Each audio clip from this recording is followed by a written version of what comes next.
우리는 지난 시간에 오늘 본문인 9장을 포함하여 계시록의 묵시 파트 전체를 읽을 때 너무 문자적으로 한 특정 시대에 갖다 붙여서 해석하면 안 된다는 것을 한 시간 내내 우리가 배웠습니다. 묵시문학은 오히려 그렇게 한 시대에 어떤 한 장소, 한 역사에 특정 짓지 말라고, 그렇게 갖다 붙이지 말라고 일부러 모호하게 기록한 책이라고 말씀을 드렸어요. 그래서 상징 언어로 쓰인 그런 단어들이 많은 그런 장르라고 했습니다. 그래서 오늘 본문에 나오는 이 황충도 사실 2000년 기독교 역사 어느 시대에나 있는 영적인 이슈로 해석하여 오늘 우리의 삶에 적용해야 맞다라고 말씀을 드렸습니다. 왜냐하면 결국 계시록은 나선형 구조이기 때문입니다. 나선형 구조는 꼭 이런 일들이 특정 종말의 시대에만 일어나는 것이 아님을 말씀하기 위한 구조거든요. 그래서 모든 시대, 모든 기독교인들이 다 이 성경 말씀으로 은혜 받고 그 시대에 나타나는 도미티안 같은 어떤 특정 압박하는 세력, 핍박하는 세력으로부터 믿음 지키다가 주님의 품에 천국에 안길 수 있도록 그렇게 기록된 전 세대를 관통하는 경전이다. 기독교의 경전이다 라고 말씀을 드렸어요. 그런데 신천지 같은 심한 이단은 아니지만 이단적인 사상이 있습니다. 이단들도 더 심하다, 덜 심하다 이런 게 있어요. 근데 신천지 같은 경우에는 너무 많이 심하고, 또 최근에 제가 박옥수 구원파 조금 공부할 일이 있어서 공부를 했는데 신천지보다는 확실히 덜 하더라고요. 같은 이단이고 자기들만의 번역본 쓰고 신천지처럼 다른 번역본을 볼 수가 없어요. 이게 공격받기 때문에 박옥수 구원파도 딱 자기들이 쓰는 그 번역본만 쓰게 하고 자기들의 폐쇄적인 공동체, 이 폐쇄적인 공동체가 될 수밖에 없습니다. 이단들은. 왜냐하면 보편적 학문적 토론의 자리에 나오면 완전히 박살이 나기 때문에, 이게 이성적이고 똑똑한 사람들에게 박살이 나요, 완전히. 그래서 어쩔 수가 없습니다. 신천지는 무슨 깡다구인지 자기들은 자유 토론하자 그러는데 한 방에 박살이 납니다. 한 방에. 웃긴 거죠. 그 말 자체가. 아무튼 구원파 교리를 이렇게 보는데 신천지보다는 심하지는 않다. 신천지는 완전히 엉망이고 이 박옥수 계열 구원파는 약간 차이가 있는데 역시 이단적 형태를 띠는구나 라는 것을 이렇게 알게 되었어요. 그래서 이단들도 정말 말도 안 되는 심각한 수준이 있고 신천지처럼 좀 약간 나갔다 이런 이단들이 있어요. 그런데 이단적인 부분이 또 있습니다. 이 세대주의적 성경 해석이라고 하거든요. 세대주의적. 이 세대주의자들은 아마겟돈 전투를 진짜 3차 대전으로 봐요. 그리고 적그리스도도 어느 특정 시대, 특정 시기에 하나의 인물로, 뭐 시진핑이 적그리스도다, 트럼프가 적그리스도다 이런 식으로 갖다 붙입니다. 그것을 세대주의적 성경 해석이라고 하는데 신천지나 뭐 마찬가지죠. 신천지도 지금 2000년 대한민국 상황에 다 갖다 붙여서 해석을 하고 있는데 세대주의적 해석도 그런 해석 라인입니다. 이단적이라고 규정이 되었어요. 세대주의적 해석. 주로 여러분들 아시다시피 베리칩이라고 해서 666 찍는 날이 올 거다. 바코드 찍는 날이 올 거다. 막 이렇게 말하고 다니는 사람들이 이제 세대주의적인 해석을 하는 사람들이거든요. 모든 계시록을 직선적으로 보고 그게 현실 사회에서 다 3차 대전 다 일어난다고 보는 거예요.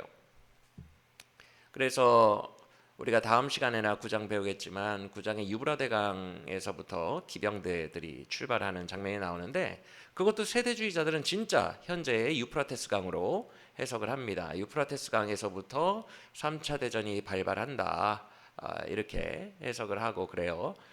이단적이죠. 그래서 한국교회에서는 위험한 이단적인 사람들로 구분이 되었어요. 뭐 베리칩, 바코드, 666 다 이단이라고 보시면 됩니다.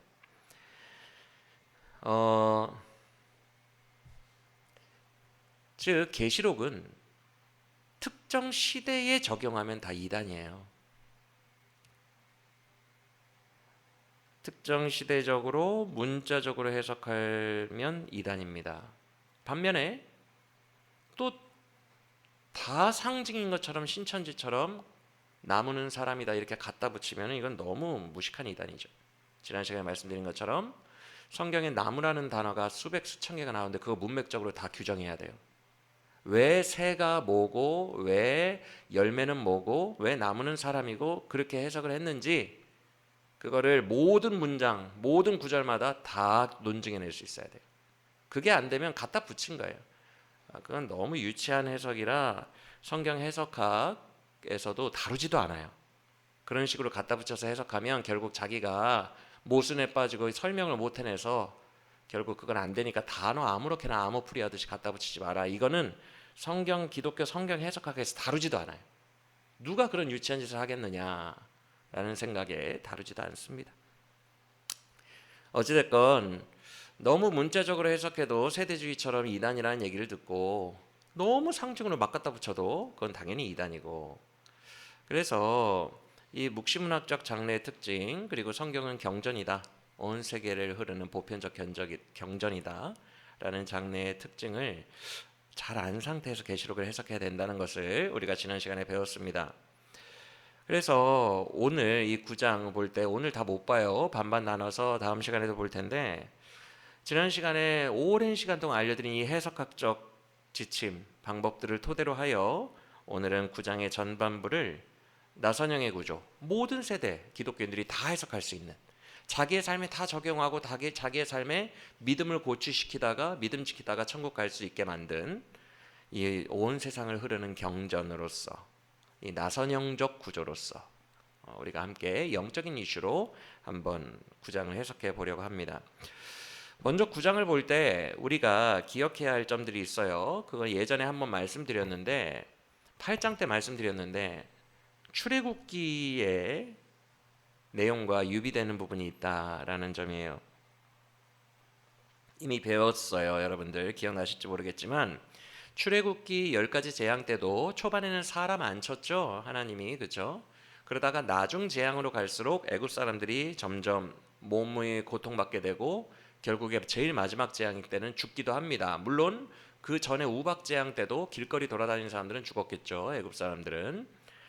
점점 사람을 치시는 거예요. 계시록도 똑같이 돼 있다 그랬어요. 8장에 1, 2, 3, 4 나팔은 주로 자연을 치시고, 그리고 뒷부분 9장에 나오는 5, 6 나팔은 사람을 치십니다. 그래서 출애굽기에 이런 구조를 그대로 가지고 왔다라고 생각하시고 오늘 9장, 오늘은 9장이니까 사람을 치시는, 점점 더 재앙이 강력해지는 그런 느낌이구나 라고 인지하고 보시면 되고, 또 하나 구약성경과 유비되는 코드가 있는데 그건 바로 요엘서입니다. 오늘 설교 분량이 많아서 요엘서 직접 가서 보고 확인할 시간이 없어요. 여러분들이 이 자료들이 다 유튜브에도 공개되고 하니까 집에 가서 확인해 보십시오. 찾아볼 시간이 없으니까 제가 설명만 해드릴게요. 요엘서 1장을 보면요, 메뚜기 재앙이 나와요. 오늘 계시록에 황충 재앙 나오죠. 메뚜기 재앙이 나옵니다. 그런데 요엘서에는 황충만 나오진 않아요. 모든 종류의 메뚜기가 다 언급이 됩니다. 요엘서 1장을 보면 이렇게 되어 있어요. 너희가 이미 메뚜기 재앙을 받았지 않느냐라고 과거형으로 되어 있어요. 이미 한번 받았어요. 남유다가 엄청난 메뚜기 재앙을 받았는데 얼마나 어마어마하게 고통을 당했는지 요엘이 1장에서 이렇게 표현합니다. 팥중이가 먹고 한번 쓸어가고 남긴 것을 메뚜기가 와서 먹고, 메뚜기가 쓸어가고 남은 것을 느치가 와서 쓸어가고, 느치가 와서 쓸고 마지막 남은 쪼가리까지 황충이 와서 다 먹어치웠지 않느냐, 이렇게 말하는 장면이 나옵니다. 요엘서 1장에. 즉 황충은 하나가 아니라 그냥 모든 망라한 메뚜기 종류, 풀 종류는 다 뜯어먹는, 나무 재질은 다 뜯어먹는 그 메뚜기 종류가, 모든 종류가 다 남유다에 날아와서 남유다의 식량과 모든 근거를 초토화시킨 이야기를 하고 있어요. 근데 이게 요엘서 1장의 과거형으로 되어 있거든요. 이미 한번 유례 없는 재앙이 당한 거예요. 그래서 요엘서 1장을 보면 요엘이 이렇게 말합니다.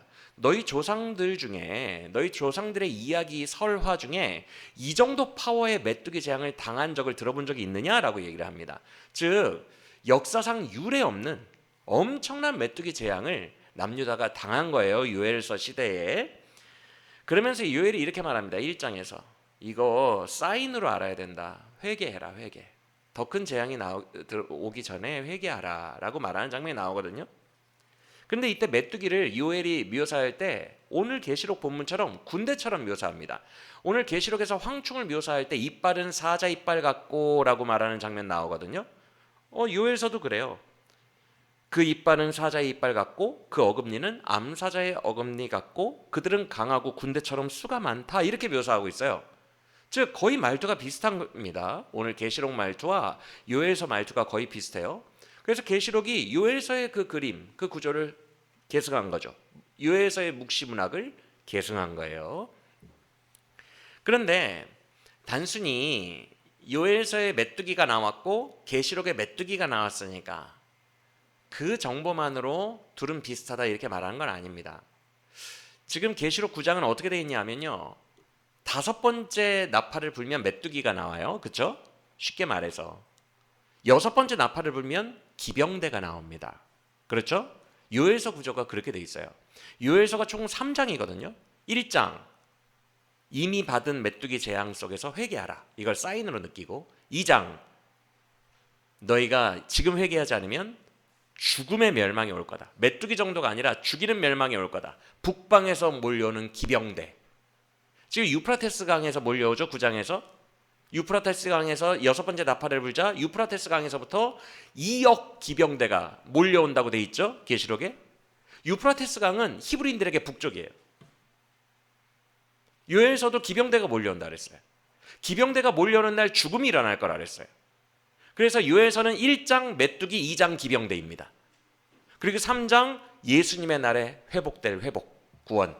이렇게 요엘서가 구조가 되어 있거든요. 그러니까 요엘서도 1장의 메뚜기, 2장의 기병대.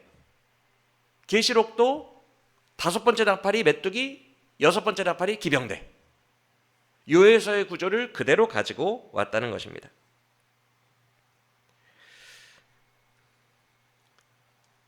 오늘 계시록 본문도 똑같아요. 메뚜기가 사람을 죽이지는 않죠. 분명히 명시되어 있어요. 5번째 나팔에서 사람이 죽지는 않는다고.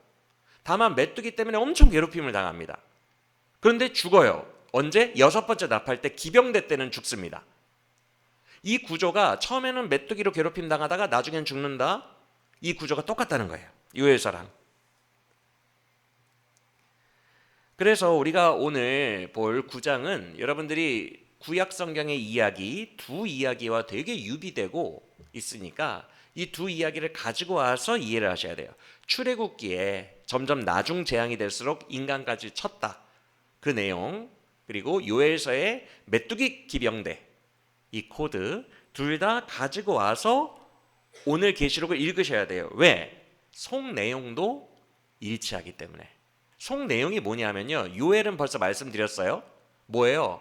메뚜기 재앙 정도에서 회개하라는 거예요. 요 정도 수준에서 회개하고 하나님께 굴복하고 돌아오라는 거예요. 그러면 너에게 기병대 재앙이 없을 거라는 얘기가 요엘이거든요. 즉 요엘서의 핵심 내용은 회개하라예요. 회개하고 하나님께로 돌아오라. 지금이라도. 출애굽기는요, 똑같습니다. 바로에게 더 때리기 전에 굴복하라는 거예요. 하나님 앞에 무릎 꿇으라는 거예요.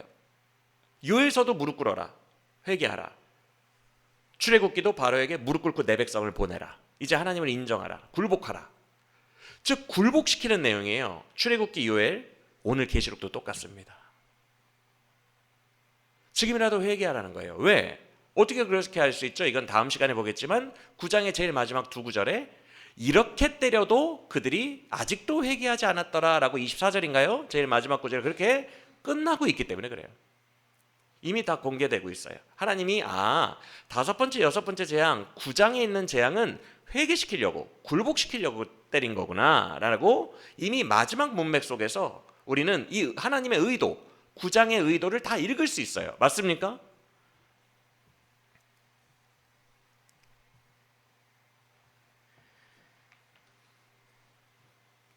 그래서 이 두 개의 구약 성경 이야기를 가지고 오늘 9장의 초반부를 한번 볼 텐데, 출애굽기 때 바로를 굴복시킨 거랑 비슷한 게 이따가 확인해 보시면 아시겠지만 불신자들만 칩니다. 불신자들만 하나님 앞에 이제라도 굴복하고 회개하고 나오라고 합니다. 마지막 경고라는 거죠. 요엘서는 또 이렇게 말하죠. 메뚜기 재앙을 보고 정말 마지막 경고라고 생각하고 북방 기병대가 와서 바벨론에게 멸망하기 전에 회개하라 이 얘기거든요. 즉 오늘 계시록은 마지막 경고예요. 왜? 여러분 잘 들으세요.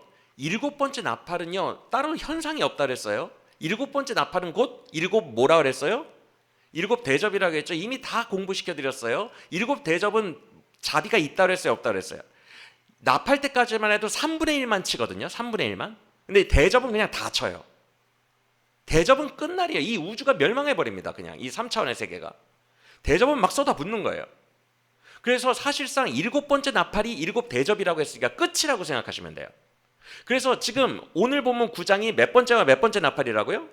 5과 6번째라 5번, 6번이라고 그랬죠? 7번이 끝이니까 5번, 6번은 마지막 기회예요. 회개하라는. 이해가 되세요? 그래서 5번, 6번에서 마지막 기회를 줬는데 6번의 끝인 9장 마지막 절에서 그들이 아직도 회개하지 않았다라고 끝나고 있는 거예요. 이해가 되시죠? 스토리가. 마지막 기회를 준 거예요. 이제 끝이니까. 그러니까 요엘서가 경고로 받아들이고 회개하라 라는 것과 똑같은 거죠. 그리고 출애굽기 바로에게도 계속 기회를 주잖아요. 모세가 가서 뭐라고 해요? 이제는 내 백성을 보내라. 고집부리죠. 그러니까 그 다음 재앙을 선고하고 나가죠. 모세가. 그런 식이에요. 똑같은 거예요. 그래서 출애굽기와 요엘서의 그 스토리 단순히 메뚜기 나오고 기병대 나오고 이런 거 비슷하다 뭐 인간을 친다 이런 유비된 정도가 아니라 속 내용까지도 굴복하라 기회를 주겠다 마지막 기회다 이런 내용들까지도 너무 유비되기 때문에 두 이야기를 가지고 오시라는 거예요. 그래서 오늘 계시록 말씀은 그 두 이야기 구약의 이야기를 가지고 와서 속 내용을 읽을 거예요. 회개하라 마지막 기회다 라는 영적인 내용을 함께 읽어볼 겁니다. 겉으로는 이따가 우리가 다 보겠지만 황충이 나와요. 막 무시무시하게 생겼어요. 괴물이에요. 괴물 말 그대로. 그런데 막 무시무시한 괴물이 나오는 SF 영화의 재앙처럼 기록되어 있지만 되게 물리적인 재앙처럼 기록되어 있지만 앞서 계속 말씀드린 것처럼 지난 시간에 말씀드린 것처럼 어느 시대에나 지금 다 일어나고 있는 일이에요. 특정 시대에만 일어나는 일이 아니라 지금 2000년 기독교 역사 내내 교회에 발생하고 있는 일이에요. 그래서 그렇게 읽어내려고 해요. 왜냐하면 지난 시간에도 말씀을 드렸지만 경전이 한 시대에 특정하는 말씀이 되면요. 이거 과거에 지나간 일이네. 우리는 그럼 다니엘 읽을 필요 없겠네. 에피파네스 다 지나갔으니까. 기원전 300년에. 이거 다 읽을 필요 없어요. 옛날 일들은. 반면에 또 미래 일들, 아직 일어나지 않은 일들을 어떤 한 특정 시대에 미래에 일어날 일이라고 하면 이거 일어날 때까지 그냥 술 먹고 놀면 돼요. 그건 경전이 아니에요. 그래서 특정 시대에 국한해서 해석하는 건 경전이라고 하지 않아요. 불교 경전도 2000년 넘게 모든 시대 모든 스님들이 읽어오고 있어요. 경전은 원래 그렇게 거시적인 거예요. 동의하시죠? 그래서 황충이 막 무시무시한 괴물처럼 묘사되지만 이거 물리적인 어떤 그런 걸로 읽기보다 2000년 역사 동안 모든 교회, 모든 교인들에게 통용되는 영적 원리가 어느 시대에나 있었던 황충들이 있었구나 라는 것을 오늘 한번 배워보려고 합니다. 영적 원리로 접근하여. 자, 그러면 이제 9장 1절을 봅시다. 5번째 천사가 나팔을 불자 하늘에서 별 하나가 땅으로 떨어졌대요. 하늘에서 떨어진 별은 계시록에서는 무조건 천사를 말합니다. 거의 대부분. 예외가 있는데 그 위에 9장 1절 위에 별 하나가 또 떨어지죠. 세 번째 재앙인가요? 요것만 의견이 분분해요. 학계에서. 이것도 쓴쑥을 가져다가 식수원마다 다 풀어놓은 쓴쑥을 다 풀어놓은 그 천사로 봐야 된다라는 의견이 있고, 아니면은 그냥 어차피 이 별 그 전에 산 다 진짜가 아니죠. 그렇죠? 지난 시간에 설명드렸죠? 다 진짜 막 물리적인 산이 정말 막 떨어지고 그런 게 아니라 어차피 상징적인 내용이라면 이 별도 어떤 상징적인 내용일 거다라는 학설이 있어요. 근데 어찌됐건 상관이 없어요. 이런 것들이 의미가 없어요. 왜냐하면 우리 문맥으로 보기 때문에. 영적으로 문맥으로 보면 다 답이 보이기 때문에 하나님의 의도가 보이잖아요. 의도가. 하나님의 의도를 보면 되는 거예요. 성경에서는. 그래서 어떤 이런 지엽적으로 학설의 차이가 있다, 이건 천사다, 굳이 규명하고 씨름할 필요가 없어요. 우린 여기서 영적 원리를 이미 다 알아내니까. 영적 원리가 뭐예요? 자연계에 타격이 임했다, 이거 아닙니까? 문맥으로 봤을 때 스토리는 다 나와 있으니까. 그래서 제가 따로 설명을 안 드린 겁니다. 그런데 그 쓴쑥 요것만 예외고 나머지는 하늘에서 별이 떨어졌다, 대부분의 경우 다 천사예요. 계시록에서는 천사를 얘기합니다. 그래서 1절에서 다섯 번째 나팔을 보니까 한 천사가 한 명이 하늘에서 땅으로 내려옵니다. 그런데 그의 손에 무슨 열쇠가 들려있대요? 무저갱의 열쇠가 들려있어요. 그리고 2절을 보시면 그 천사가 자기 손에 있는 열쇠로 뭘 열어요? 무저갱을 열어요. 즉 다섯 번째 나팔은 결국 뭐예요? 무저갱 연사건입니다. 맞아요? 그렇게 해석할 수 있잖아요. 다섯 번째 사건은 무저갱을 연 거예요. 근데 그냥 무저갱을 열었다 그러지 뭐 천사가 하나 내려와가지고 막 열쇠로 이렇게 복잡하게 왜 표현되어 있어요? 무저갱을 여는 권세가 하나님의 주권 안에 있다는 것을 말하기 위해서 표현한 거예요. 이거 생략해도 되죠? 실제로 천사가 와서 열었다고 해요. 근데 생략해도 되잖아요. 성경은 모든 얘기를 다 써놓습니까?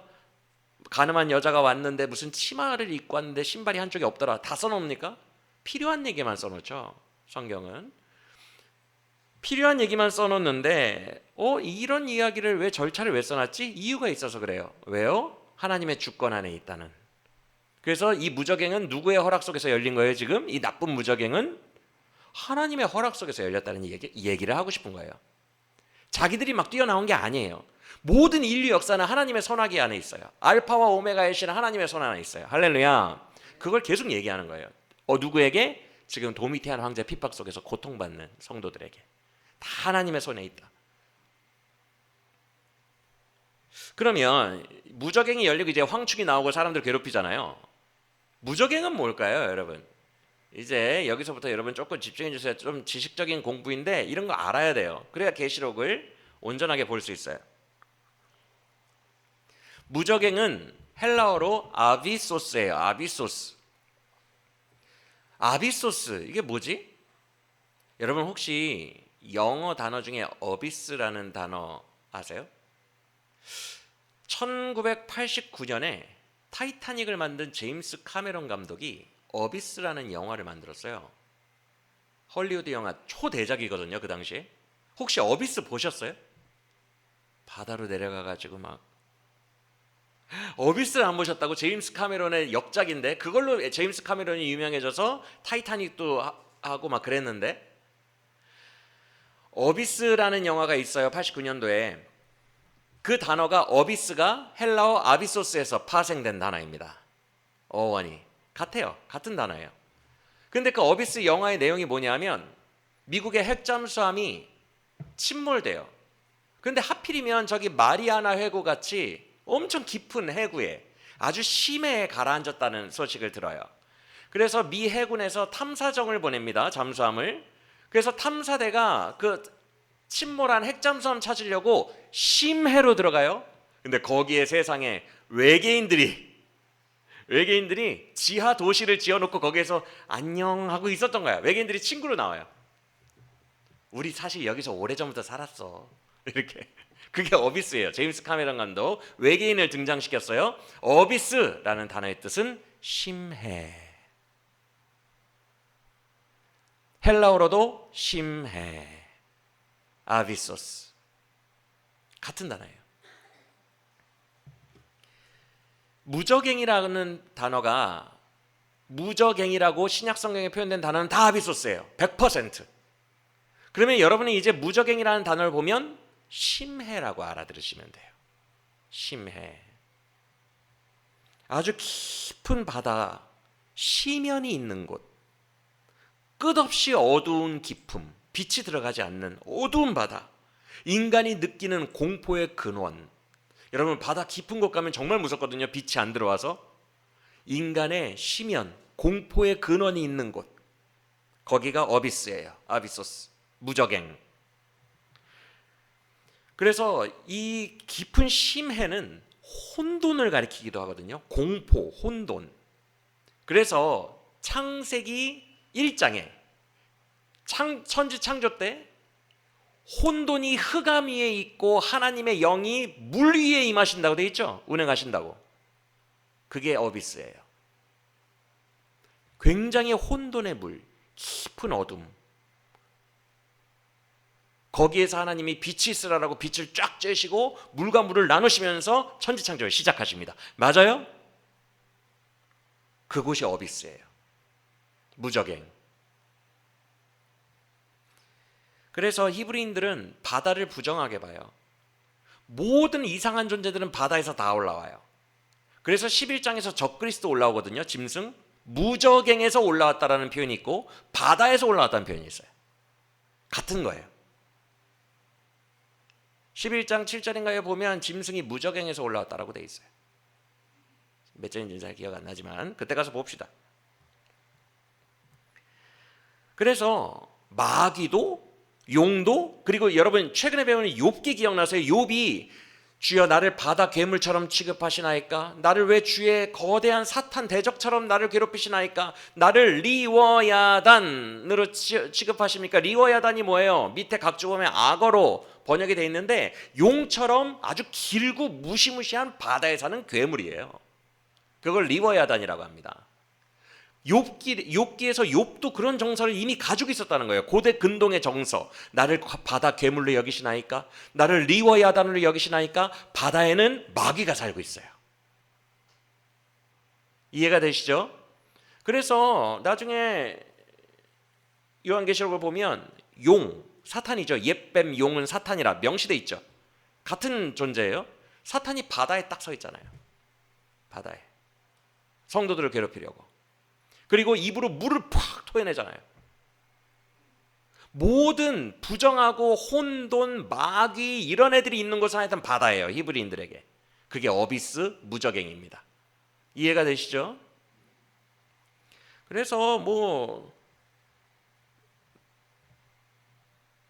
너무 설명하면 시간이 많이 걸리니까. 그래서 구약에서 자꾸 바다를 밟는 거예요. 홍해를 밟고 건너잖아요. 요단을 밟고 건너잖아요. 물을 제압하는 거예요. 하나님이. 그래서 마른 땅을 밟았다 그러잖아요. 마른 땅. 왜? 물을 완전히 제압해버린 거예요. 싹 말려버린 거예요. 그게 여호와 하나님이에요. 물을 이기시는 분. 가장 부정적인 걸. 이런 부분들을 설명하면 끝이 없어요. 요나도 바다에 빠지죠. 그때 이곳을 부정적인 것으로 얘기하죠. 하여튼 히브리인들에게 이런 건 너무 많아서 설명을 다 하기엔 시간이 부족하고, 하여튼 그렇다고 생각하시면 돼요. 모든 악마적 존재들은 어비스 속에 있어요. 그 심연 속에. 그래서 무저갱이라는 단어가 나오면요, 이게 뭐야? 갱도 무슨 동굴 말하는 거야? 아니요. 무조건 어비스 생각하시면 됩니다. 이제 아시겠죠? 예. 그래서 신약 성경에는 이 무저갱이라는 단어가 언제 또 나와요? 여러분 혹시 아세요? 물론 로마서 10장에서 바울 서신에 나오지만 어디가 제일 유명해요? 혹시 그 장면 기억나요? 복음서에서 예수님이 거라사에 이렇게 갔는데 거기에 군대 귀신이 있었죠. 그렇죠? 군대 귀신이 뭐라고 하죠? 예수님에게 예수님 우리를 무저갱으로 돌려보내지 마시고 차라리 저 돼지떼에게 들어가게 하소서라고 부탁하는 장면이 나와요. 군대입니다. 네 이름이 무엇이냐? 우리는 군대인이다. 레기온, 로마 한 군단의 이름이라고 했어요. 헬라어로 레기온이라고 되어 있어요. 우리는 군대인이다. 돼지떼로 들어가게 하소서. 그런데 예수님이 그들을 무저갱으로 돌려보내지 않고 돼지떼로 들어가게 하시는 그 장면에서 그들이 자기들 입으로 어디로 돌아가지 말게 하더라고요? 무저갱으로 돌아가지 말게 하더라고요. 자기들 입으로 말하죠. 귀신의 고향 이라고 생각하면 돼요. 그래서 적그리스도도 어디에서 기어 올라온다고요? 나중에 무저갱에서. 모든 하여튼 안 좋은 애들은 다 어디서 나와요? 어비스에서 나와요. 근데 어비스 영화에서는 누가 나왔다고요? 외계인이 안녕. 거의 무적행이에요. 그래서 이 장면으로 추측해 볼 수 있는 건 헬러 아비소스, 이 무적행은 귀신들의 근원지, 모든 악의 근원지, 온갖 나쁜 것들이 나오는 거처, 이렇게 보시면 돼요. 그래서 계시록의 후반부 가면요, 20장에서 사탄을 무적행에 1000년 동안 감금시키는 장면이 나와요. 너 거기 좀 들어가 있어. 무적행 열쇠를 누가 갖고 계세요? 여기서 예수님, 하나님이 갖고 계시죠. 맞습니까? 그러니까 사탄을 거기 집어넣고 너 여기 좀 있어. 가둬놓습니다.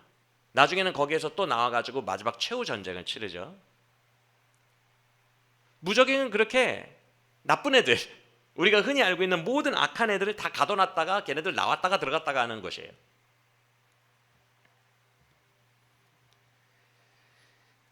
그러면 여러분, 제가 괜히 복음서 이야기를 한 게 아니라, 그러면 질문, 퀴즈예요. 2000년, 지금으로부터 2000년 전에도 무적행 출신들이 돌아다녔어요, 안 돌아다녔어요? 황충은 어느 특정 시대를 얘기하는 게 아니라 2000년 모든 기독교에 있었어요. 이해가 되십니까?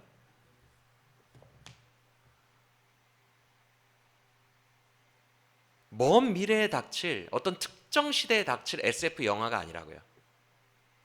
무적행에서 기어나온 애들은 이미 예수님 시대에도 있었어요.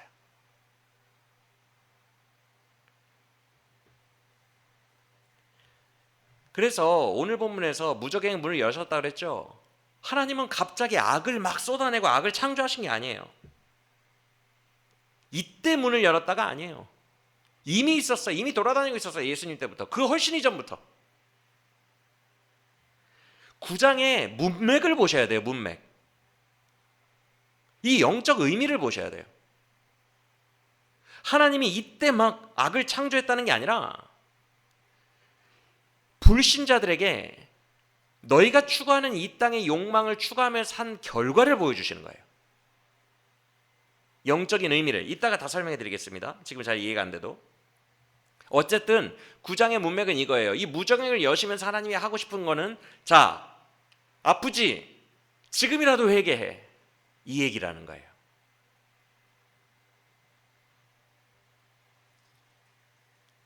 즉 예나 지금이나 예수님 시대나 어느 시대나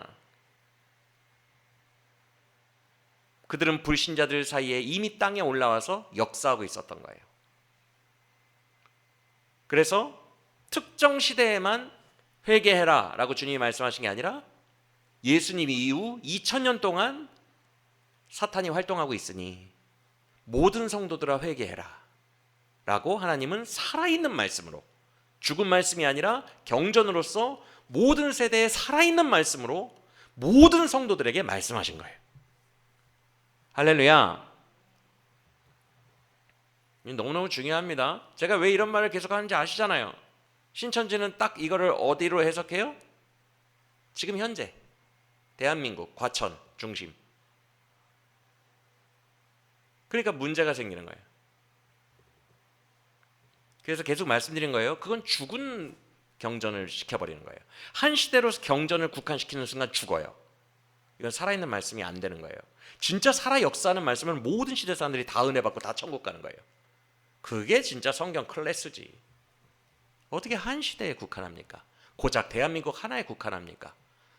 전 세계에 수많은 민족들이 일어났다가 죽었는데 고작 대한민국 지금 이 시대를 사는 30만 명 구원하겠다고 성경을 썼어요? 하나님이? 말도 안 되죠. 지금까지 2000년을 살아온 수많은 영혼들 다 사랑하시는데 이 비밀을, 이만희만 하는 비밀 모르고 죽어가요? 다 죽어요? 그 전에 수십억, 수백억 명이? 진짜 유치해도 너무 유치해가지고 어이가 없죠. 하여튼 그런 식으로 해석하는 건 경전을 죽여버리는 거예요. 살아있는 말씀으로 만들지 못하는 거예요. 황충은 어느 시대에나 나와 있었어요. 아시겠죠? 그래서 9장을 통해 하나님이 보여주시는 건 이거예요. 지금 9장의 타겟은 불신자들이에요. 불신자들에게 이미 귀신에게 엄청난 괴롭힘을 받고 죽어가고 있는 무적행 출신들에게, 어느 시대나 활동하고 있는 그 출신들에게, 어느 시대나 괴롭힘 당하고 죽어가고 있는 그 어느 시대나 있는 불신자들에게 주님이 말씀하시는 거예요. 이제 이 고통의 실제를 보았으니 너희가 원하는 그 욕망을 따라서 살지 마라. 그게 이렇게 비참한 거다. 지금이라도 회개하고 하나님께로 돌아오라 라고 모든 시대에 말씀하고 계신 거예요.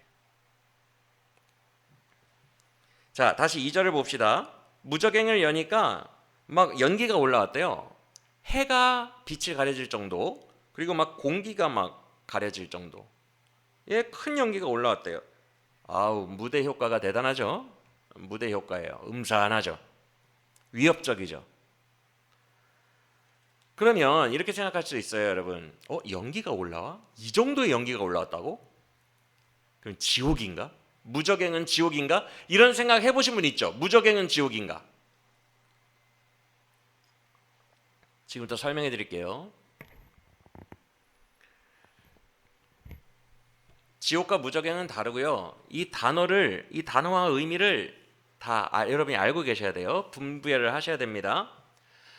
여러분, 먼저 무적행을 설명해 드릴게요. 창세기에서 창조된 이 3차원의 우주 있죠. 이 세계. 이 세계 안에 있는 게 무적행이고요.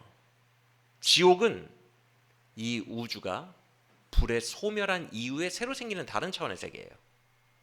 달라요. 무적행은 지금 이 땅에 있는 거고요. 이 세계 안에 존재하고 있어요. 어디 있는지는 몰라.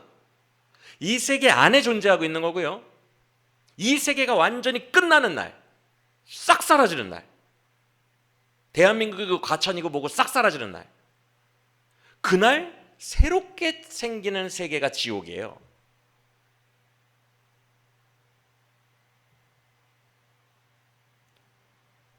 그때에 이 세계가, 지금 여기 우리가 발붙이고 사는 이 물리적 세계가 사라진 그날, 완전히 심판받고 소멸한 그날에 믿는 성도는 천국이라는 새로운 차원의 세계로 옮겨집니다. 반면에 사탄과 모든 올바른 믿음을 갖지 못한 불신자들은 다 지옥이라는 새로운 세계로 들어가요. 신천지도 여기로 다 들어가요. 지옥으로 다 들어가요. 완전히 새로운 세계예요.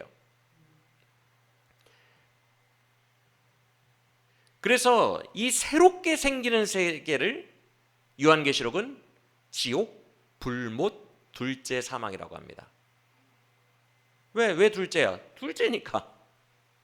우리가 이 땅에서 육신이 죽는 건 첫째, 둘째로 또 들어가니까, 지옥으로 또 들어가니까. 여러분, 이 3차원의 세계에서 육신이 죽는 건 3차원의 세계관이에요. 그래서 이걸 첫째 사망이라고 합니다.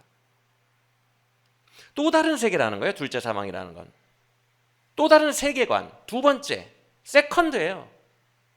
그래서 여기에서 지옥 들어가는 걸 둘째 사망이라고 합니다. 여기가 불못이라고 하죠. 계시록에서. 이곳은요, 새로운 세계라서 3차원의 세계를 생각하면 안 돼요. 완전히 새로운 세계이기 때문에 영원히 죽지 않아요.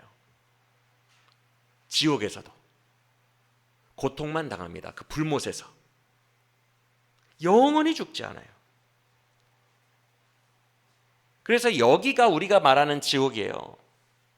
자, 이거 설명하면 시간이 많이 걸리는데도 설명을 하는 이유가 여러분이 이 단어 차이를 정확하게 알고 있어야 돼요. 먼저 아까 말했던 무적행, 아비소스는 이 세계 안에 있어요. 어디 있는지는 몰라요, 무적행이. 근데 이 안에 있어요. 귀신들이 머무는 곳이에요. 귀신들의 근원지. 그래서 무적행이라는 단어를 보시면, 지금 이 현재 세상, 이 우주 내에 있는 어떤 장소의 개념이구나 라고 생각하시면 됩니다. 그 다음에 여러분이 구분하셔야 되는 게 죽은 자들이 가는 곳이에요. 죽은 자들이 가는 곳. 성경은 이 3등분이 정확하게 되어 있어요. 이걸 여러분에게 알려드리려고 해요. 죽은 자들이 가는 곳은 3차원에 속한 걸까? 그것까지는 제가 몰라요. 이 세계 안에 죽은 자들이 가는 곳이 있을까? 그건 모릅니다. 우리가 존재하는 우주의 영역 안에 있나? 성경이 설명을 안 해줘요. 그리고 과학적으로도 물리학적으로도 영에 대해서 설명이 안 되고 있기 때문에 모릅니다. 중요한 것은 죽은 자들이 가는 곳이기 때문에 혼령의 영역이에요. 이거는 천국과 지옥이 아니에요. 3등분이라고 했어요. 성경적으로. 다 헬라어 히브리가 있어요. 구분하고 있습니다. 3등분으로 여러분들도 이해하셔야 돼요. 무저갱은 이 세계 안에 존재하는 귀신들의 처소. 죽은 자들이 가는 곳은 어디인지는 모르겠는데 혼령들의 영역. 이곳을 히브리어로는 스올이라고 합니다. 들어보셨어요? 너무 많이 쓰죠. 여러분 창세기에서 야곱도 이제는 내가 백발이 성성하고 스올로 내려가야 된다. 스올이라는 단어는 수백 번 나와요. 구약에서. 맞습니까? 그리고 욥도 많이 쓰잖아요. 내가 스올에 가서. 요나도 바다에 꼬르륵 빠졌을 때 물고기 뱃속 들어가기 전에 내가 스올로 내려가 어쩌고 저쩌고. 스올은 죽은 자들이 가는 곳이에요. 그리고 사울왕이 스올에 있는 누구를 불러내요? 무당에게 가서 사무엘 불러내죠. 내가 스올로 내려간다. 이런 표현들을 너무 많이 하는데 거기는 죽은 자들이 가는 곳입니다. 그래서 무저갱과는 달라요. 죽은 자들이 가는 곳인데 이 스올을 헬라어로 하면 하데스예요. 하데스는 그리스 신화에 나오는 장소예요. 즉 그 당시 사회가 헬라어로 통용되어 있는 헬라 사회예요. 말 그대로 그레코 로마, 그리스 로마 사회예요. 헬라어가 전체 문화와 사상을 주장합니다. 전 세계를. 그래서 헬라 사상은 그리스 로마 신화에 나오는 죽은 자들이 가는 장소 하데스를 그대로 성경도 가지고 옵니다. 왜? 언어가 헬라어니까. 그들이 쓰는 언어가 헬라어니까. 그래서 하데스가 따로 있어요. 이 하데스를 성경이 뭐라고 번역하는 줄 알아요, 여러분? 음부. 음부의 권세가 교회를 이기지 못한다. 여러분이 성경에서 음부라고 번역한, 신약 성경에서 음부라고 번역한 것은 다 하데스예요. 실제로 원어를 보면 구분하고 있어요, 성경이. 이게 막 무저갱 사탄이 올라오는 곳, 그 무저갱이 혹시 지옥인가? 지옥이고 거기가 죽은 자들이 가는 곳인가? 우리는 막 혼돈이죠. 성경은 정확하게 구분해 놓고 있어요. 원어도 구분되어 있고 성경 전체에서 구분되어 있습니다. 이걸 알아야 계시록을 신천지처럼 해석하지 않을 수 있어요. 이걸 정확하게 구분하고 있어야 돼요. 왜? 원어가 그렇게 구분하고 있으니까. 그래서 음부, 죽은 자들이 가는 곳, 그게 구약의 언어로는 소울, 영혼이 머무는 곳이에요. 영혼이 머무는 곳이에요. 그런데 여기도 천국 지옥 개념이 아니에요. 왜? 뭔가 평등해 보여. 다윗도 스올로 가고, 야곱도 스올로 가고, 사무엘도 스올로 가고, 나쁜 사울도 스올로 가고, 모두가 스올로 가죠. 그렇죠? 구약을 보면 평등해 보여요. 그렇기 때문에 심판이 갈리는 천국과 지옥 개념이 아닙니다. 자, 게헨나는 아니 왜 게헨나가 나오냐? 아비소스, 어비스는, 무저갱은 지금 현재 세계에 있는 어떤 귀신에 거하는 귀신의 처소. 죽은 자들이 가는 영혼들이 머무는 곳은 뭔가 평등해 보여. 다 내려가. 구약 히브리어는 스올, 그리고 헬라어로는 하데스. 그러면 지옥과 천국은요? 지옥이라는 단어는 복음서에서 예수님이 게헨나라고 따로 쓰십니다. 헬라어로. 되게 세 개가 다 달라요. 이게 뒤죽박죽이 아니라고요.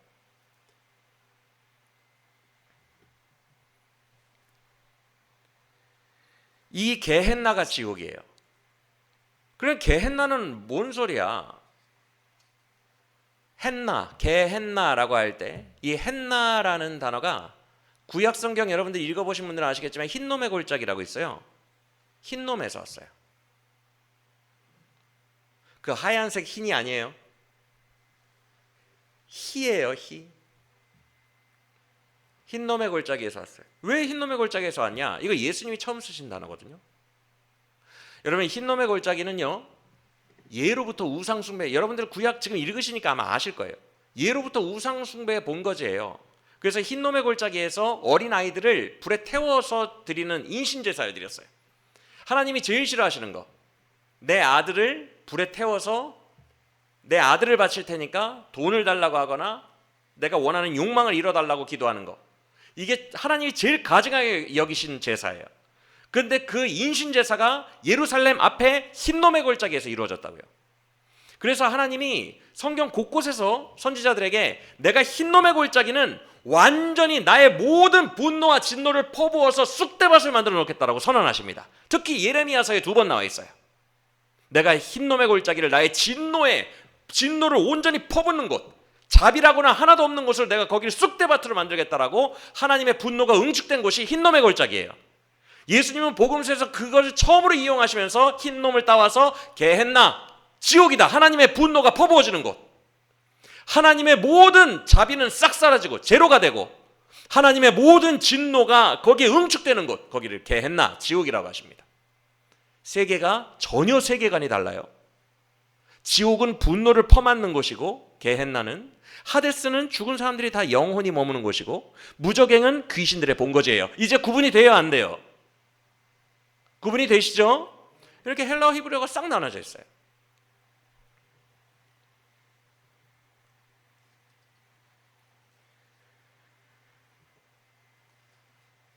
그래서 무저갱의 문이 열렸다는 것은요, 죽은 자들이 가는 곳이 열렸나? 아니에요. 그거는 여기 중간 라인이에요. 하데스 라인. 그게 열린 게 아니에요. 지옥 문이 열리니까 연기가 이렇게 막 올라오나?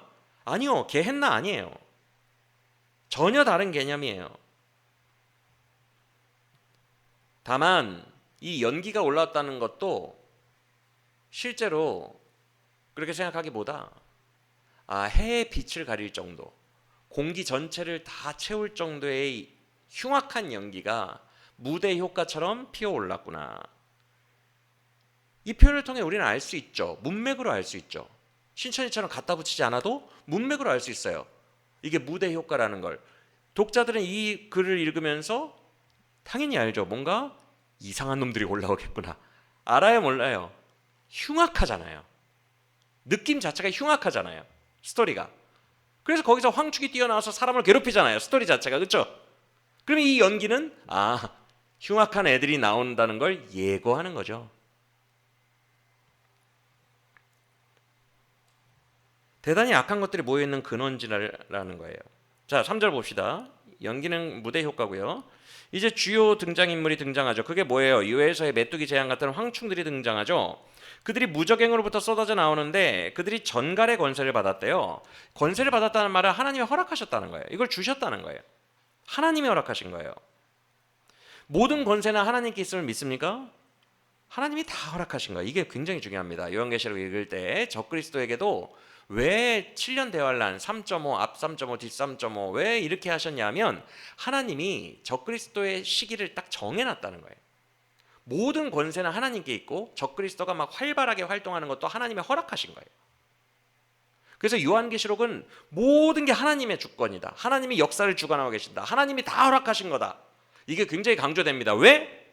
도미티안 황제에게서 박해받고 있는 그 시대 성도들이 너무너무 힘들어하니까. 그리고 그 이후에 모든 박해 상황 속에서 성도들이 힘들어할 때 다 내가 정해놓고 허락한 거다. 그들은 권세가 영원하지 않다. 도미티안 곧 죽을 거다. 그 핍박 끝날 거다. 다 내가 허락해서 일어난 거다. 너무 두려워하지 말아라 라고 주님께서 성도들을 격려하기 위해서 쓰셨기 때문에 아까 무저갱의 열쇠도 굳이 천사가 열었다는 표현도 다 있는 거고 모든 게 하나님 손아귀에 있다는 것을 계속 표현하고 있는 거예요. 황충조차도 누구에게 권세를 받았다고요? 그런데 이 황충을 모습을 보시면 아시겠지만 이런 괴수들 나오면요 여러분 인간들 다 죽어요. 이따가 황충들의 모습 우리가 같이 볼 텐데 요런 애들 나오면 인간 죽어요. 다 죽는 게 뭐야? 아비규환일 겁니다. 그런데 모습에 비해서는 너무 약해요. 그냥 쏘고 가. 덩치는 산만해가지고 쏘고 가. 너무 약하죠? 모습은 완전 흉악한데 그래서 다 상징이라는 거예요. 다만 너무나 흉악한 모습으로 그리는 거죠. 왜? 불신자들을 깨우치기 위한 거니까. 지금 9장은 마지막까지 거부하는 자들을 회개시키는 본문이니까 이 흉악함을 강조하는 거예요. 너희가 되게 좋아하는 세상 사랑과 세상 욕망들 알고 보면 이런 황충 같은 존재들이 유혹하고 있는 거다. 되게 흉악하게 그려주는 거예요. 메시지를 위해서. 자, 4절을 봅시다. 하나님이 주권적으로 황충들에게 명령하시죠. 뭐라고 하십니까? 앞에 자연재앙은 이미 네게 다 쳤으니까 이제는 인간을 쳐라. 그런데 왜 굳이 4절에서 이런 말을 하세요? 여러분 메뚜기가 주로 뭐 먹고 다녀요? 풀과 모든 푸른 것들과 그런 거 먹죠. 그러니까 분명히 얘네는 메뚜기인데 그거 먹지 말고 인간을 쏴라, 이렇게 명령을 하고 있는 거예요. 그런데 누구만 때리래요? 그런 거 이상한 거 먹지 말고, 풀 같은 거 먹지 말고 사람을 치는데 누구만 때리래요? 이마에 하나님의 인침을 받지 않은 자, 즉 7장에서 우리가 봤죠? 기독교 성도들, 성령 받은 사람들, 그 마음에 성령이 임한 사람들, 이 기독교인들을 이 성령으로 인친 거니까 이마에 인쳤다는 말은 성령으로. 그래서 그 기독교인들을 제외한 모든 불신자들을 다 공격하래요. 맞습니까? 여기에서 9장의 의도를 볼 수 있죠. 왜 불신자들을 공격하라고 한다고요? 7째 나팔 불기 전에, 최후의 진짜 끝장이 나기 전에 회개하라고, 굴복하고 하나님께로 돌아오라고. 이 마지막 초청을 하시는 거죠. 이게 정말 최후의 기회죠. 그래서 무적행에서 황충들을 푸신 건데, 이 땅을 사랑하는 자들이 결국 악에게, 무적행 출신들에게 어떻게 괴롭힘 당하다가 죽는가를 깨닫게 하시려고 그런 거예요. 그런데 황충은 아직 5째 재앙이기 때문에 5절을 보면요, 사람을 죽여요, 못 죽여요? 죽이지는 않아요. 하나님이 죽이는 권세는 주시지 않았어요. 즉 5달 동안만 괴롭게만 하는데요. 여러분, 왜 5달일까요?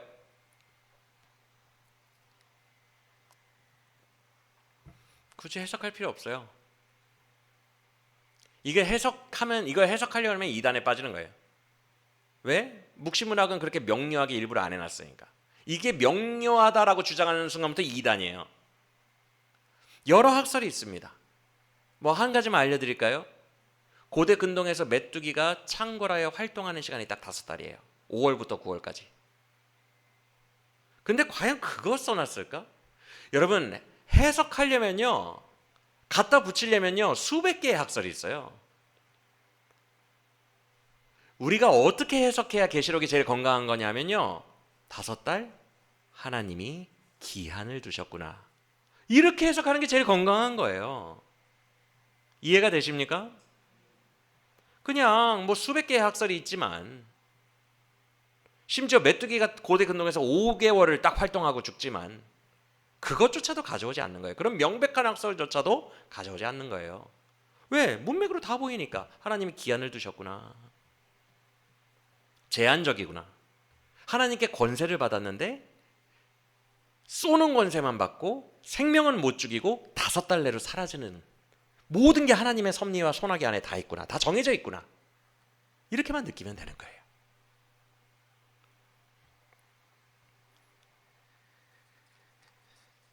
그런데 보세요, 6절에서 이런 표현이 있습니다. 이게 너무 중요해요. 아니 여러분, 이런 의미는 없었어요? 아까 4절 읽을 때 나무나 풀은 먹지 말고 전갈의 권세를 줄 테니 너는 사람을 쏴라. 그러면 전갈이라고 하시지 왜 메뚜기야, 이런 생각 안 들었어요 여러분? 말이, 풀을 먹지 말래매요. 풀 먹지 말고 전갈처럼 사람을 쏘래매. 그러면 애초에 전갈이라고 하면 되잖아. 그 왜 메뚜기예요?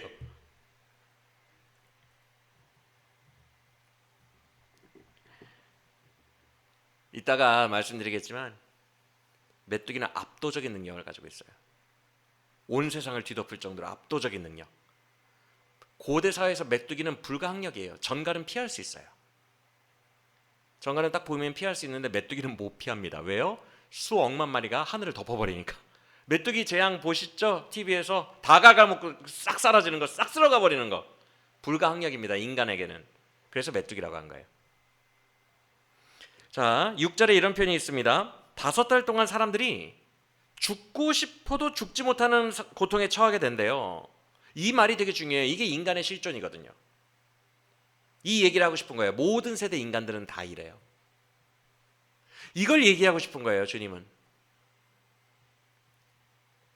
이 땅을 사랑하는 자들이 결국 이렇게 살지 않느냐. 결국 이게 인생의 끝 아니냐. 이렇게 슬픈 게 인생 아니냐. 죽고 싶으나 죽지 못해 사는 것. 많은 서민들에게 물어보면 오늘날에도 수많은 사람들이 이렇게 대답합니다. 죽지 못해 살아 그냥. 그게 인생이에요. 모든 인류 보편적. 그런데 여러분, 우리 신자들도 성도들도 하나님을 떠나는 순간부터 이런 심리로 빠져든다는 걸 아십니까? 지금 하나님을 떠난 백성들만 치고 있죠. 그래서 하나님을 떠난 백성들은 이런 느낌을 가진대죠. 살면서 죽고 싶으나 죽지 못해 산다. 근데 성도도 하나님과의 관계가 멀어지면 이런 심리에 빠질 수 있어요. 여러분, 우리는 하나님 안에 있을 때만, 그의 임재 안에 있을 때에만 기쁨과 만족을 누리는 줄 믿으시기 바랍니다. 우리는 성도이기 때문에 물고기가 물 안에 있을 때 살 수 있듯이 우리는 하나님 안에 거할 때만 채워짐을 누리고 기쁨과 만족을 누리는 줄 믿으시길 바랍니다. 그래서 성도가 하나님을 떠나는 순간부터 심리적으로 이 마음이 되게 우울해져요. 불신자처럼 이 세상의 돈 뭐 이런 것들을 사랑하는 순간부터 마음의 우울함을 겪게 되고 허무해집니다. 그 욕망이 처음에는 미혹당하거든요. 그 욕망에 미혹당해서 그 욕망이 너무 좋아서 하나님을 떠나는데 결국에 그 욕망이 나를 나중에 황충처럼 쏴요. 나를 고통스럽게 해요. 나는 더 갖고 싶고 이게 되고 싶고 이렇게 하고 싶은데 그게 안 되니까 점점 우울해지고 점점 죽지 못해 살게 돼요. 그래서 성도도 하나님을 많이 떠나면, 오랫동안 떠나면 죽지 못해서 살아, 이런 황충이 쏘는 것 같은 괴로움을 받게 됩니다. 다시 하나님과 인격적인 관계로 돌아와야 돼요. 그래서 성도도 세상을 사랑하는 순간부터 사랑하는 만큼 괴로운 거예요. 그러다가 우울증이 깊어지고 성도도 죽고 싶다라는 생각도 하게 돼요. 그런데 쉽게 못 죽죠. 그래서 하루하루 한숨 속에서 죽지 못해서 산다. 이런 불신자들의 삶이 성도의 삶에도 그대로 임할 수 있어요. 하나님을 떠나면. 즉, 죽지 못해서 사는 것, 이게 인간의 삶이에요. 그래서 무저갱이 열리고 황충이 오고 어쩌고 하는 이 모든 이야기는 종말의 때에 임하는, 특정한 시간에 임하는 재앙이 아니라 모든 인간에게 통용되는 영적 원리를 말해줍니다. 너희가 그렇게 원하는 욕망의 세상의 결과가 뭔지 보여주마. 예수님 시대에도 있었던 무저갱 귀신들은 어느 시대에나 활동합니다. 우리를 유혹한 뒤에 우리를 쏩니다. 죽고 싶으나 죽지 못해 살게 합니다. 아무런 기쁨이 없어요. 날마다 한숨 짓게 만듭니다. 그래서 7절 이하에 나오는 황충의 모양은요, 종말 때에 이런 괴상한 괴물이 진짜로 등장한다는 게 아니라 우리의 인생을 괴롭게 하는 무저갱 출신들의 영적인 의미들을 얘기해 주는 거예요. 인간이 통제할 수 없는 악의 복합성을 말해 주는 거예요. 먼저 7절에서 전투마가 같대요. 전투마. 전투를 위해 준비한 말. 맞습니까? 강력한 모습을 상징하죠. 질주하죠. 그 당시에 전투마는 탱크예요. 제일 앞에서 그냥 밀어붙여서 다 쓸고 갑니다. 막강하죠. 이 마귀 권세, 이 무저갱 출신들이 인간을 괴롭히면요, 불가항력입니다. 그래서 메뚜기라고 한 거예요. 압도적이니까. 그 다음에 금관 비슷한 걸 썼대요. 금관을 쓴 게 아니라 비슷한 걸 썼대요. 가짜라는 거예요. 권세를 가지고 있는데 얘네들 자체가 가진 권세가 아니래요. 비슷한 걸 썼으니까 가짜 권세예요. 부여받은 거예요. 그런데 이 얘기를 왜 했을까요? 인간이 느끼기에는 불가항력적인 존재로 느껴져요. 여러분, 불신자들이 이 인간의 근본적인 시면의 괴로움, 이거 극복한다는 건 불가능합니다. 인간의 근본적인 허무함, 불신자들 맨날 철학자들 뭐라고 해요? 인간은 왜 죽는가? 허무하다. 그들은 이거 극복 못해요.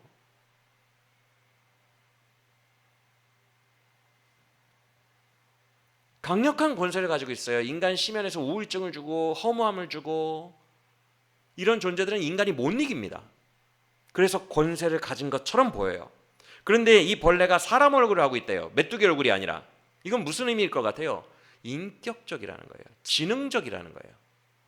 무저갱에서 나온 존재는 사람을 유혹합니다. 지능적이에요. 그 다음에 여자의 머리카락을 가졌대요. 뭐예요? 유혹합니다. 머리카락은 유혹이에요. 그래서 사도 바울이 예배할 때 머리카락 가리라고 한 거예요. 여자들은 유혹을 가지고 있어요. 유혹. 창기들이 그 당시에 머리를 드러내놓고 다녔어요. 창기들이. 그러니까 이 무적행의 존재들은 그냥 메뚜기처럼 단순한 게 아니라 머리를 길게 늘어뜨리고 인간을 유혹합니다. 욕망으로.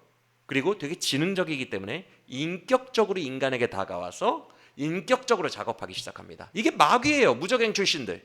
그래서 황충을 진짜 황충이라고 알면 안 돼요. 이걸 벌레라고 알면 안 되고 모든 세대에서 인간을 유혹해서 우울증과 허무함으로 빠뜨려서 결국 죽음에 이르게 했던 파멸 그 군대라고 여기면 됩니다. 귀신들. 이해가 되시죠? 그런데 머리카락은 여자의 머리카락처럼 유혹적인데 입을 쫙 벌리는 순간 이빨이 드러나는데 그 이빨이 어떤 이빨 같아요? 요엘서의 표현인가 똑같이? 사자 이빨처럼 생겼대요. 그렇죠? 뭐예요? 무자비하게 인간을 물어뜯죠. 인간은 거역할 수가 없죠. 너무 막강해서. 이게 귀신의 권세입니다. 그런데 더 무력한 건 뭔지 알아요? 그 아래 그들의 가슴에는 심장을 보호하는 호심경이 있대요. 철 보호대, 철로 된 호심경이래요. 이러면요, 여러분 그 당시에 가장 강한 무기가 뭐예요? 칼이나 활을, 촉을 뭘로 만들어요? 제일 강한 무기 철이죠. 근데 철로 호심경을 만들어버리면 이거 뚫어요 못 뚫어요? 심장 불가항력입니다. 절대 못 이겨요. 귀신은 절대 못 이기는 존재라는 거예요. 인간이 지금 그 얘기를 계속하는 거예요. 무적행에서 나와서 너희를 욕망으로 꼬드기는 존재들은 너희는 절대 못 이긴다. 너희는 계속 그렇게만 얘기하게 될 거다. 귀신에게 꼬임받아서 이 세상을 사랑하면 너희의 결론은 뻔하다. 죽지 못해 살아. 그걸 지금 보여주시는 거예요. 주님이. 그 영적 원리를. 인간 입장에서는 철저하게 무력하게 당하는 거예요. 못 이겨요. 어떻게 할 수가 없어요. 그런데 그들의 드디어 메뚜기로서의 본색, 전갈은 날개가 없죠. 날개 소리가 나옵니다. 그들이 메뚜기인 이유, 그들이 함께 돌격하면 그 날개 소리가 큰 바다에 물이 진동하는 듯한 큰 물소리가 나고 엄청난 소리가 난대요. 이거는 압도적임을 보여줍니다. 인간을 무력하게 하는데 이건 뭐 심장을 찌를 수도 없고 막강하고 지능적이고 큰 군대와 같고 기마대와 같이 밀어붙이고 탱크 같고 이건 이길 수가 없어요. 마지막은 전갈과 같은 꼴이죠. 여러분 왜 그러면 전갈을 썼느냐? 이 그림 언어에 이 계시록에서 상징적으로 고대 근동에는 지금도 전갈이 있습니다. 여러분 아라비아 지역, 이스라엘 지역 다 지금 전갈이 있어요. 그래서 사람들 전갈을 싫어해요. 특징이 있어요. 특징이 뭔지 아십니까? 너무 재밌어요. 전갈이 쏘면 무지하게 아프답니다. 구글로 검색해 보세요. 근동지역 전갈. 엄청 아프대요. 그래서 사람들이 다 떼굴떼굴 그러면서 이 말을 한대요. 뭘 것 같아요? 죽여줘. 그래서 오늘 본문에서 전갈 코드를 쓴 거지. 진짜로 그때 전갈이 막 종말의 시기에 특정 시기에 전갈이 막 나와가지고 엄청 무섭게 생겼는데 콕콕 쏘고 가고 막 아프지? 이러고 가고 그런 거 아닙니다. 다 영적 언어들이에요. 지금 현재 활동하는 귀신의 실체를 보여주는 거예요. 그래서 전갈에게 고대근동 전갈에게 쏘이면 떼굴떼굴 그러면서 너무 아파 죽여줘 제발 죽여줘. 그런데 못 죽어요. 즉시 죽지 않는 게 고대 근동 전갈 특징. 신기하죠? 즉시 안 죽어요. 그래서 며칠 동안도 떼굴떼굴 구른대요. 이게 살모사 같은 거는 딱 물면 독성이 퍼지면서 그냥 죽거든요. 사람이. 이 전갈이라는 녀석은 참 독특해요. 아픔은 엄청나게 주는데 쉽게 안 죽여. 딱 그 고통을 말한 거예요. 본문에서. 고대 근동 정서를 담아.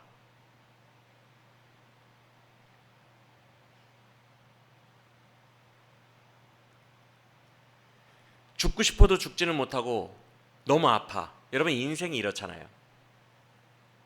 하나님 없는 인생이 이렇잖아요. 너무 아파. 마음이 늘 아파.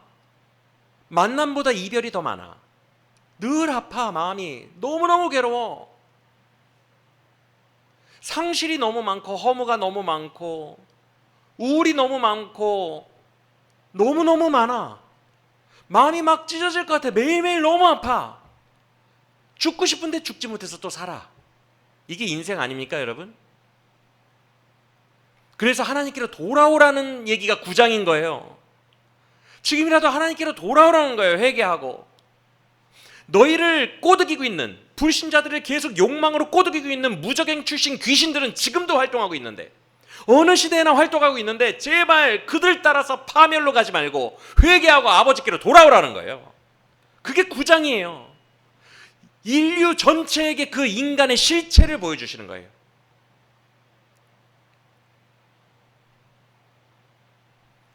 여러분, 하나님 없는 인생은 초토화예요.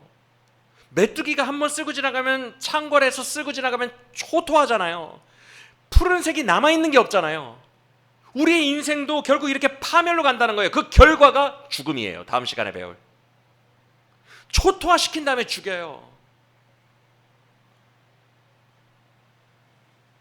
그 황폐하게 메뚜기가 뜯어먹는 순간들 동안 행복도, 소망도, 기쁨도 다 뜯어먹어 버리는 거예요. 다 상실시키는 거예요.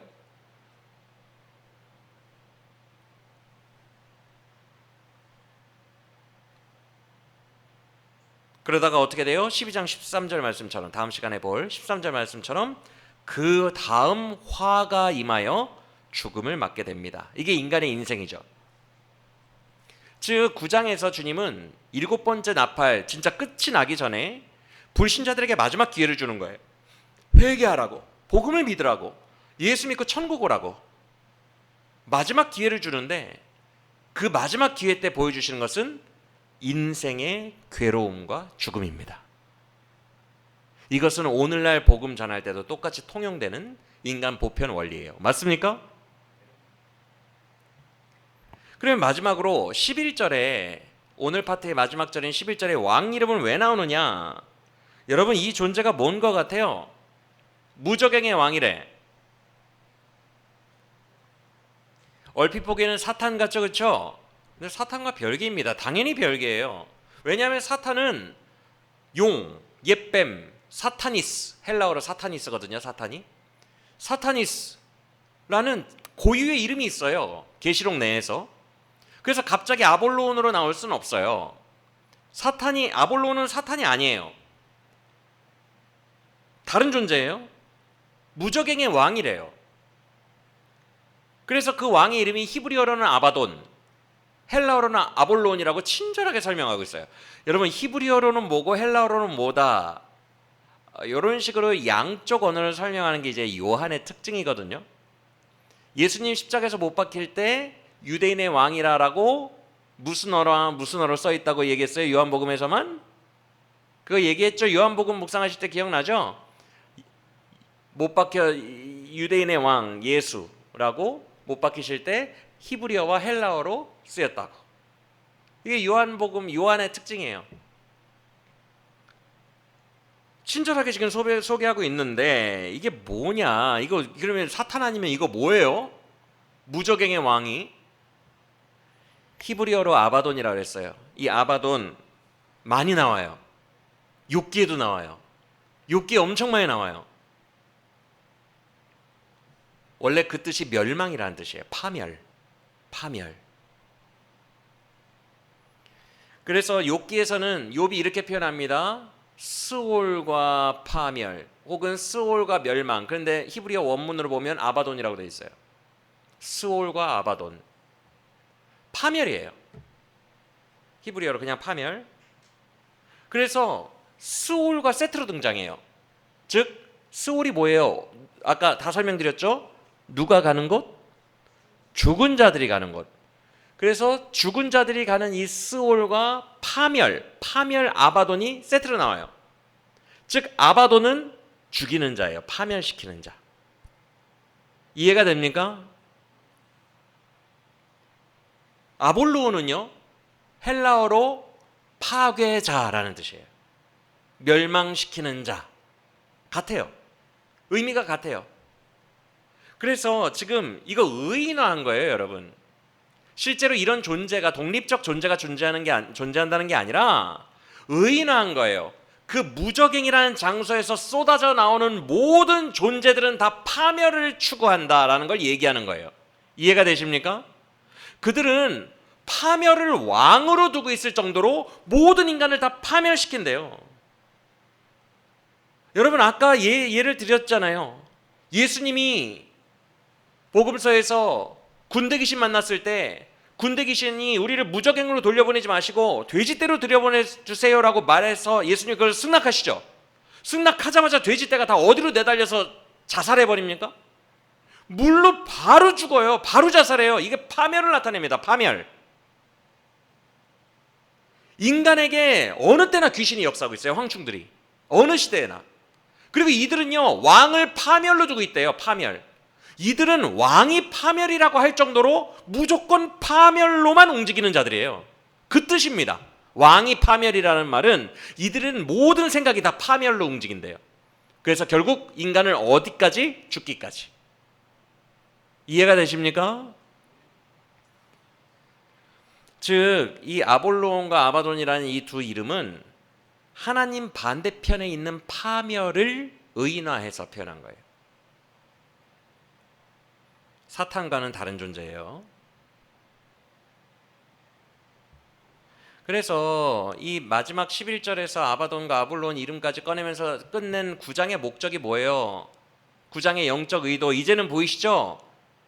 사람들에게 뭐라고 하는 거예요? 너희가 그렇게 세상 사랑하면서 살아가는 그 귀신의 존재들은 결국 너희를 파멸로 이끈다는 거예요. 결국 파멸될 테니까 지금이라도 회개하고 주님께로 돌아와라, 이 얘기예요. 9장은 파멸을 알려준 거예요. 그 영적 실체를, 무적행에서 나온 존재들이 어떤 일을 행하고 무엇을 목적으로 하고 있는지.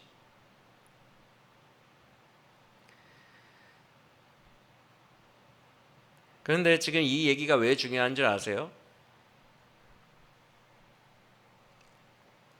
지금 이 무적행에서 올라온 영적 실체를 다 알려줬죠.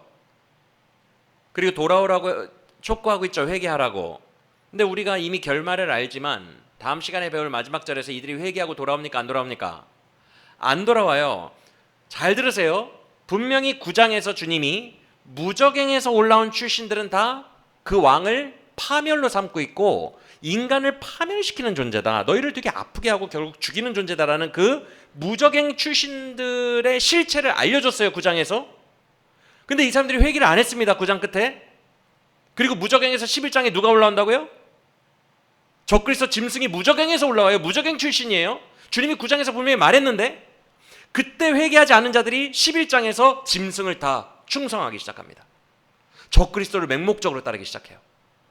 분명히 경고했는데 같이 지옥 들어갈 거라고, 게헨나로 들어갈 거라고 분명히 경고했는데 무적행 출신들을 경계하지 않는 이들은 무적행 출신인 짐승에게 폭 빠져서 적그리스도를 숭배하게 됩니다. 이런 스토리가 계시록에서 흘러가는 거예요. 이해가 되십니까? 사랑하는 여러분, 말씀 마칩니다. 지금도 이미 무적행에서 많이 나와 있어요. 주님이 왜 돼지떼로 보낸 것 같아요? 귀신들을. 인간들에게 지금 계시록과 똑같은 마음이에요. 예수님도. 걔네들 무적행으로 돌려보내봐야 뭐예요? 주님의 진짜 목표가 뭐예요? 내 사랑하는 백성들에게 복음을 깨닫게 하여 천국 보내주는 거죠. 주님의 진짜 목표가 그거잖아요. 그러니까 얘네들 2,000마리 귀신들 무적행으로 돌려보내봐야 뭐합니까?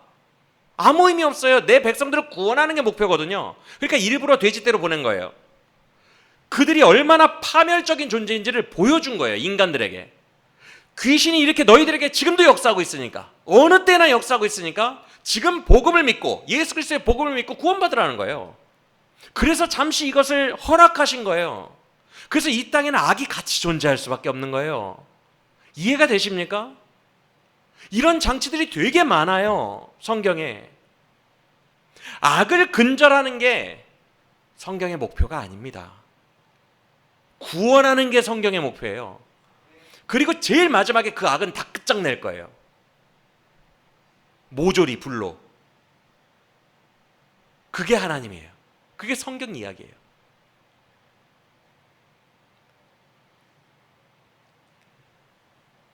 그래서 예수님이나 계시록의 하나님이나 그 귀신들이 얼마나 파괴적인 존재인지 돼지떼를 봐라. 너희 인생도 이렇게 만들 거다 라고 그 실체를 알려주세요. 심각성을. 지금도 그 귀신들은 활동 중입니다. 어느 시대에나 활동하니까. 그리고 동시에 선한 성령의 복음도 같이 활동 중이에요. 양쪽은 보이지 않는 세계에서 지금 영적 전쟁 중이에요. 복음을 믿는, 그래서 성령으로 인친 성도는 이 영적 비밀을 다 알게 되었어요. 하지만 성령이 없는 저 밖에 불신자들은 몰라요. 아직 무적행에서 나온 여자 머리카락 같은 귀신의 유혹에 빠져들어요. 불신자들은. 그러다가 더 완악해져서 11장의 적그리스도에게 충성하듯 무적행에서 나온 자들에게 충성하다가 파멸됩니다. 그게 불신자들의 삶이에요. 전갈에 쏘인 것 같은 인생의 쓰디쓴 고통 속에서 죽지 못해 살다가 괴로움 속에 죽어간다고요. 우리는 이들에게 생명의 복음과 예수 그리스도의 진리를 전해야 되는 사명자들임을 믿으시길 바랍니다. 그런데 정작 우리가 성령의 사람들이 하나님을 떠나서 이런 죽지 못해 살아가는 마음을 경험하고 살고 있는지는 아는지를 돌아봐야 돼요. 여러분, 우리는 성령의 사람들이에요. 왜 성령의 사람들이에요? 성경에 뭐라고 했죠? 복음이 믿어지면 성령이 임했다는 증거를 했어요. 그래서 여러분이 지금 복음 믿어지죠? 예수님이 십자가에서 죄를 사하셨고 나를 사랑하시고 나를 천국 보내신다. 그러면 이미 여러분 안에 성령이 들어와 있다는 거예요. 이만희 같은 보혜사가 필요 없다는 거예요. 가짜 보혜사가. 여러분 안에 이미 보혜사가 들어와 있어요. 할렐루야.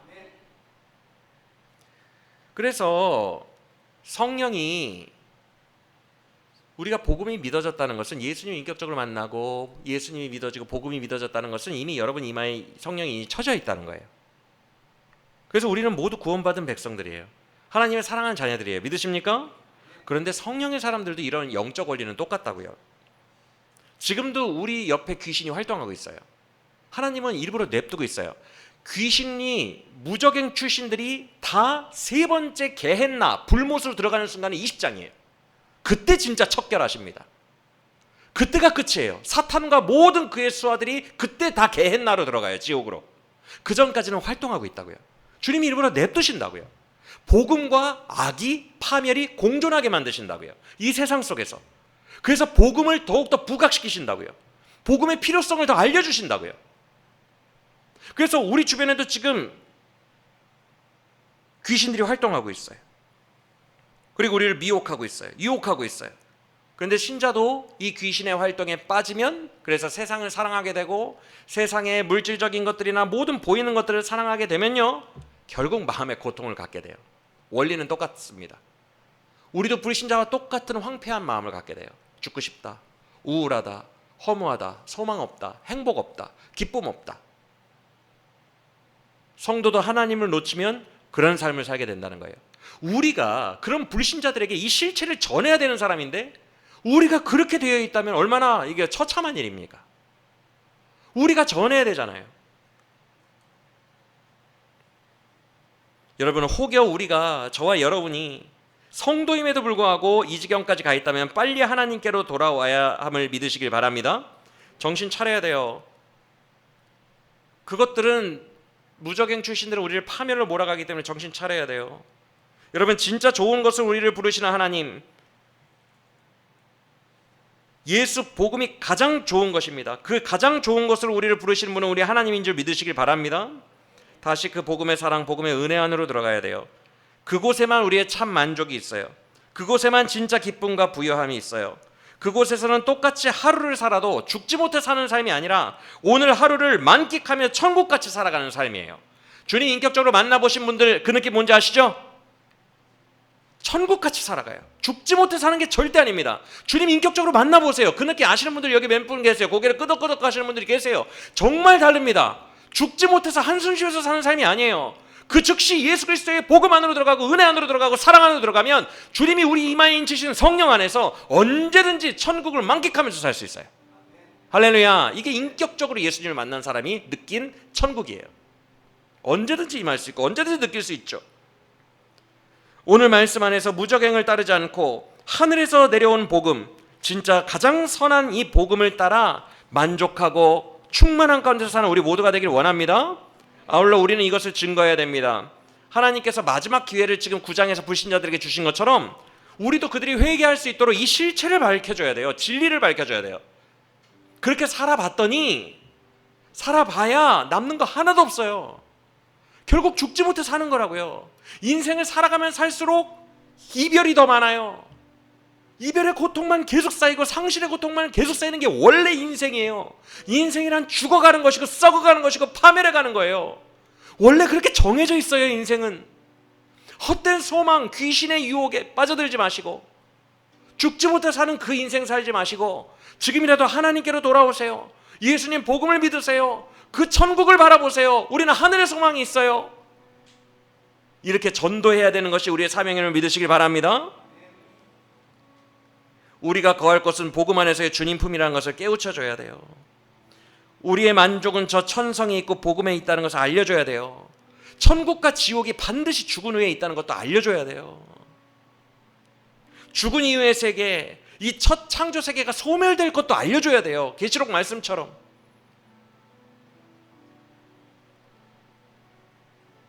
복음으로 사람들을 구원해야 돼요.